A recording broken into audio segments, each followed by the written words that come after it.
Welcome to the Garage by Ride By. Are you looking for a family-oriented vehicle that is excellent for long road trips? If yes, then I suggest you check out this Hyundai Custin. This 7-seater pseudo-luxury minivan has a lot of features that you will really enjoy when you are going to spend a lot of time on the road. Let's go inside and take a look. So if you are the designated driver, you will like this cockpit. So it's not really a driver's car because it is a family vehicle, it's a minivan. But even so, you get a nice, reasonably sporty steering wheel with a flat bottom.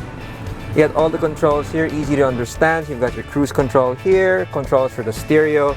This touchscreen, medyo complicated siya sa simula, but once you get the hang of it, you can figure out that the controls for the aircon are on the right side, controls for the stereo on the left side.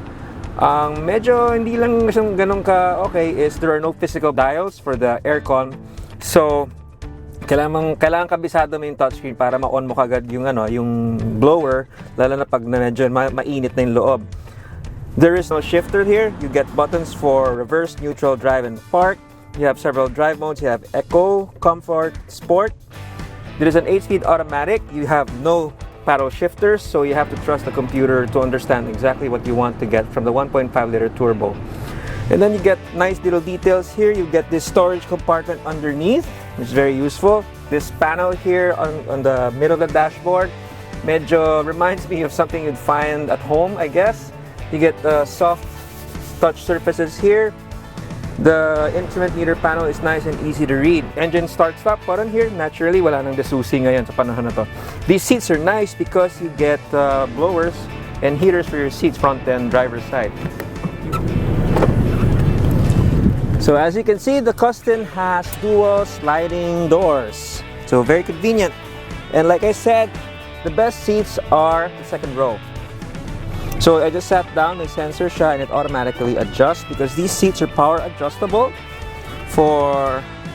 You even have ottomans here. Whoops, sobra. Balik tayo. That's great. Then I can lower the cushion, pwedeng taasan. Pwede natin move inward. Saan ba yan? Or outward.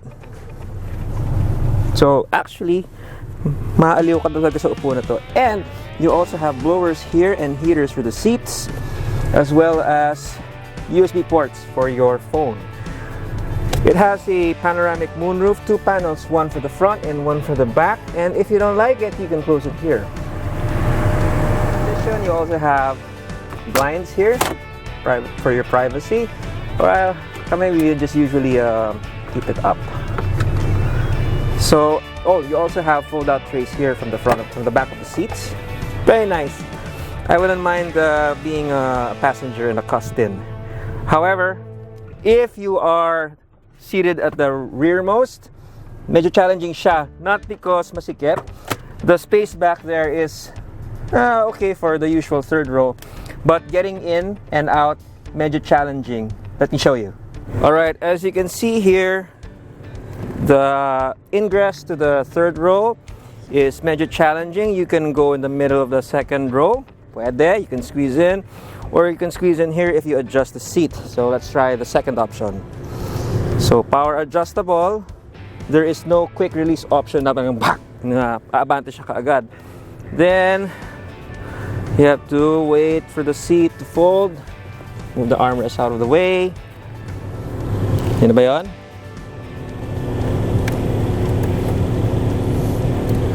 Ito.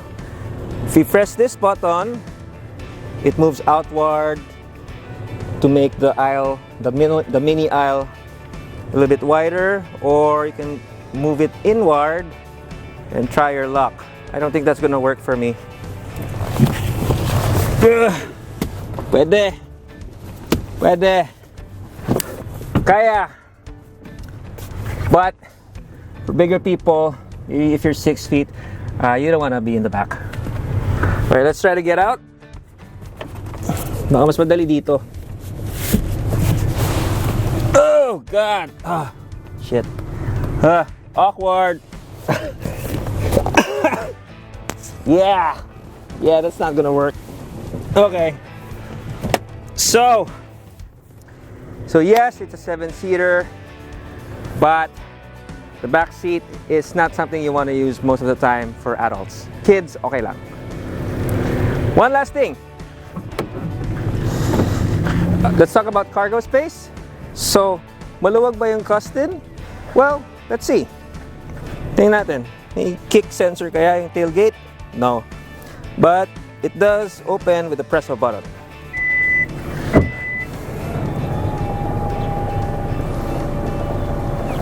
Right, so as you can see, if you fold the rear seat backs down, you've got enough space for a couple of large suitcases.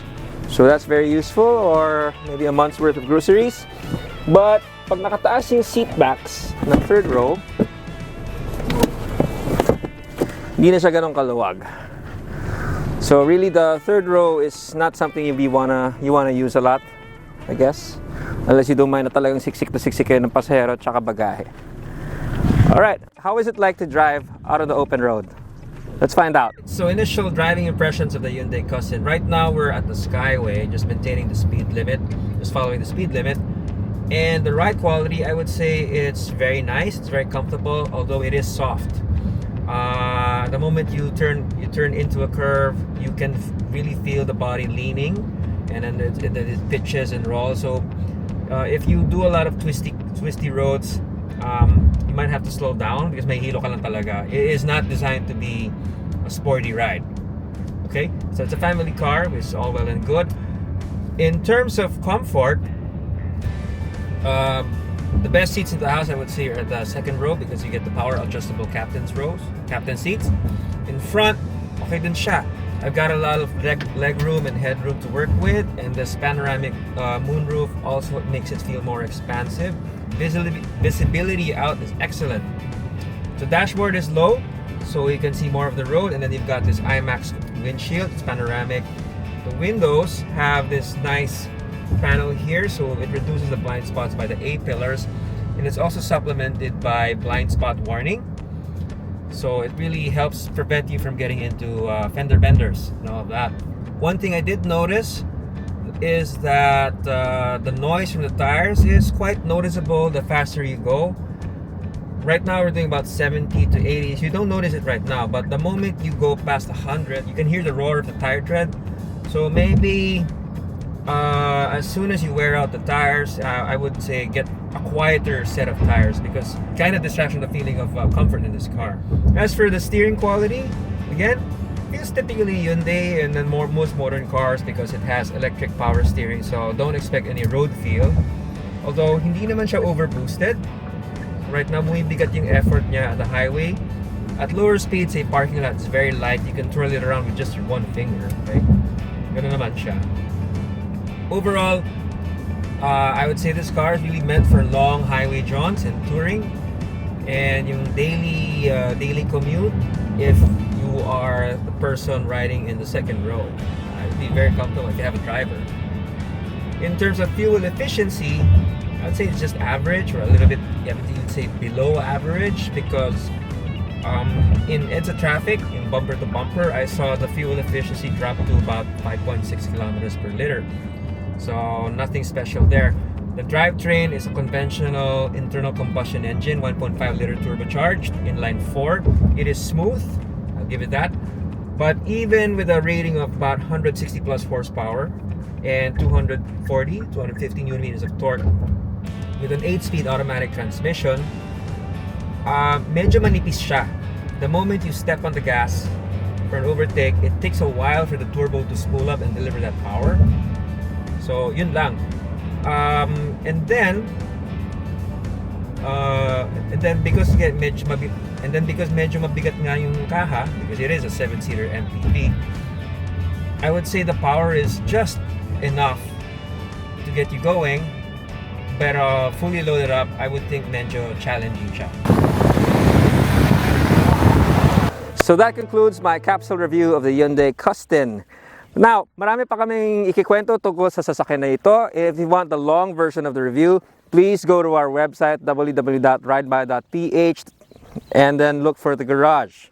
You will find our review of the Hyundai Custin there. That's all for now. Thanks for watching. Don't forget to like and subscribe, and tell us what you think in the comments below. See ya!